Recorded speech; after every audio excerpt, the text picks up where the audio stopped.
Assemblée nationale en cas d'indisponibilité. suppléance bi tam liggéey naa ci boobu maa ngi député la ba ma nekkee député pour que lii nii ñu doxal ko. coow suppléance sax jugaat na ak kàddu yu premier ministre yi. waaw loolu naa ci ñëw mais pour mu wax histoire bi fu mu jógee. pour nit ñi comprendre fii Sénégal amul suppléant remplacement moo am.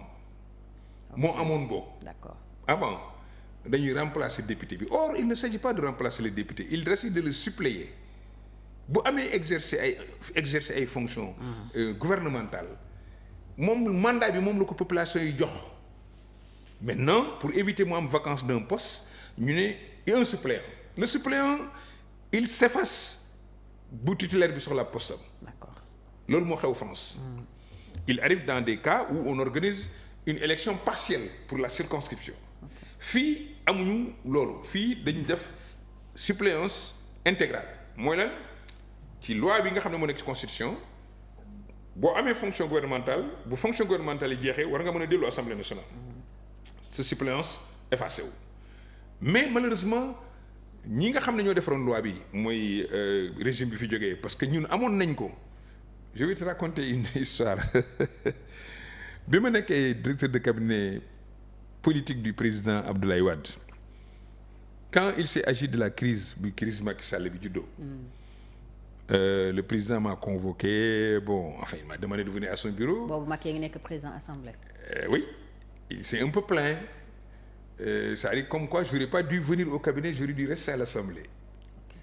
Si tu étais à l'assemblée aujourd'hui je n'aurais pas eu ce problème. loolu yëpp du woon xew. Non j'aurais pas eu ce problème ensuite j'aurais pas eu un problème éventuellement si Macky Sall part pour le remplacer mais nga ñëw fii ma ne ko mais président yow yaa ma fi indi ma ne ko naa la bàyyi ma assemblée j'ai insisté tu m'as demandé à plusieurs reprises fois ma ñëw gouvernement ma ne la bàyyi ma fii moo la ma nekk fii moo la jig te man fii moo ma gënal. Malheureusement bon comme dafa en 2007 il avait promis à un moment que bu ñu gagné moom je vais changer de métier parce que vraiment il était satisfait de moi loolu moom moo yóbbu cabinet. D'accord. Après ma ne ko mais président pourtant problème bi mën nañu ko régler de mu ne ma régler yow tu as démissionné ma ne ko oui mais il y a une loi qui est à l'Assemblée il y a un projet qui était là-bas pour la suppléance on n'a qu'à la voter si on la vote je retourne à l'Assemblée mu ne ma tu as déjà démissionné ma ne ko oui mais li ñu bindee loi bi ni ñu ko bindee dès qu'on vote ça je suis encore ministre tu me limoges je retourne à l'Assemblée. mu ne ma non la loi ne réagit pas on a eu un débat après on a appelé le conseil juridique kooku ñëw ne ko oui Babacar a raison on peut bien bel et bien suñu voté loi bi il peut en bénéficier parce qu'il est encore ministre. Mais gaa ñi nekkoon foofu jamono boobu comme dañ bëggoon remplacer Macky Sall. ca bopp assemblée. ñu bloqué loi ba.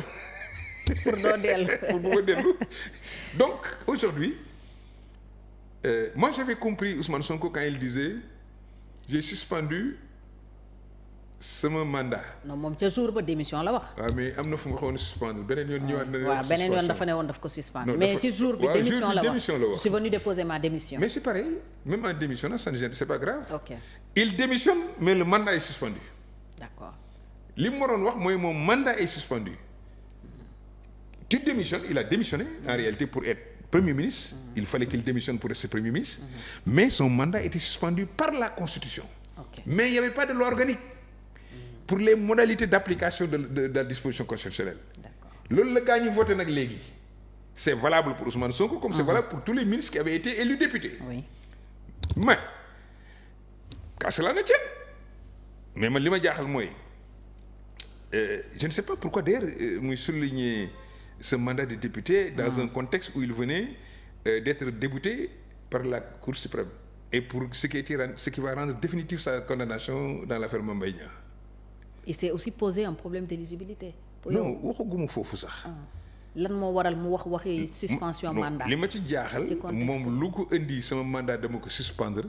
ba tey député la ba tey député la alors que moom war na bàyyi xel ne maanaam condamnation bi ñu ko defoon dans l'affaire Mbaye Niang elle est maintenant définitive et il a l'autorité de la juger. Or vous vous rappelez de la jurisprudence Barthélémy Dias.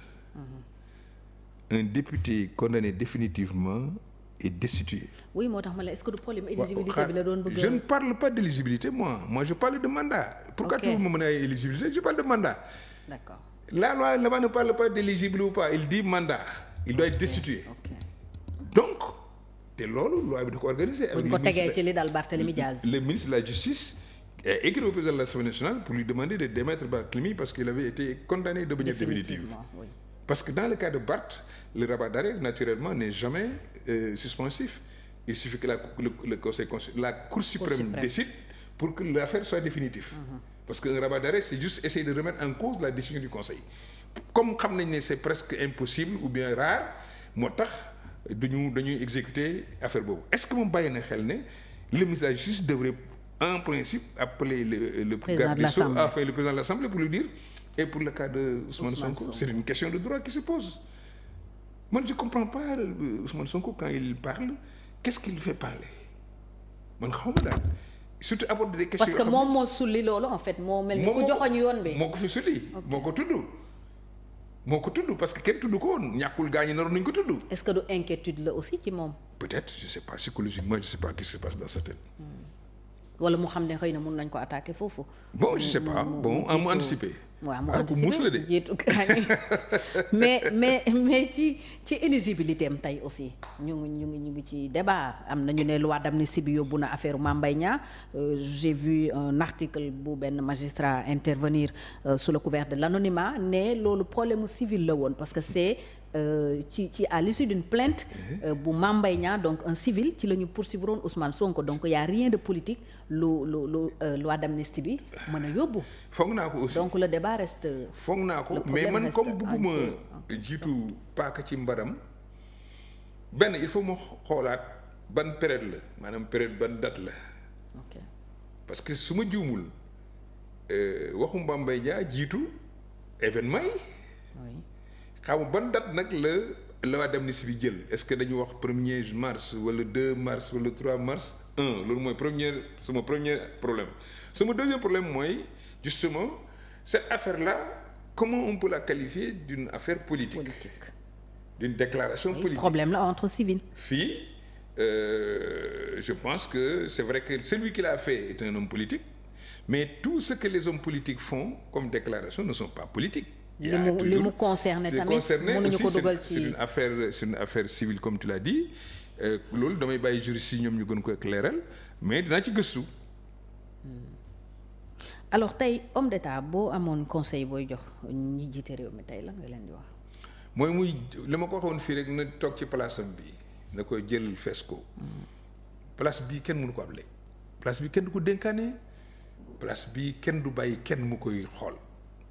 Sénégal yëpp ñoo dajee fal la comme président de la République donte circonstances yi nga xam ne fale nañ la ko nit moo ne sa chef de parti nañ la jàppale pour ñu fal la dans tous les pays du monde dans toutes les démocraties chef de parti bu amee candidat day wax nañ ko jàppale mais nga xam ne espoir nga ci Sénégalais yi d'abord ku dal nga monsieur le président de la République Sénégalais yi am nañ ci yow yaakaar ci taxawaay ak ci maanaam dal ñenn ñi jàpp nañ ne sax buñ la xoolee dañu foog ne ñàkk fayda la en réalité j'ai l'impression que et c'est mon avis sincère am nga ay qualités qui yu la permettre pour nga apaiser les tumultes parce que nit ñi dañu wutee jikko man bokkuma ak comme yow peut-être Ousmane Sonko aussi du yow dañ naan Diomaye mooy Sonko Sonko mooy Diomaye mais du point de vue caractériel bokku leen mais comme yow lañ fal Ousmane c'est sa chef de parti la Ousmane sa xarit la Ousmane sa doomu ndey la yaakaar naa war ngaa mën a waxtaan ak sa doomu ndey ak sa ngegenaay pour que réew mi ñu la dénk bis boo koy delloo nga delloo ko ci yoon wu baax nga delloo ko ci anam yu gën a rafet nga delloo ko surtout fekk yokku na et loolu pour mu am moment bii ñu toll le pays est en difficulté yow yaa yore le discours qu'il faut le discours de rassemblement yow yaa yore le discours qui peut apaiser yow monsieur le président yaa yore li tax sa opposition mën a nekk aujourd'hui à l'aise pour apporter son rôle déterminant pour le progrès social te loolu nag àndul ak clivage vous êtes la clé de voûte des institutions yaa jiite ñëpp toogal ci place bi waaye ba mu fees del nga doxal boo nekkoon tey place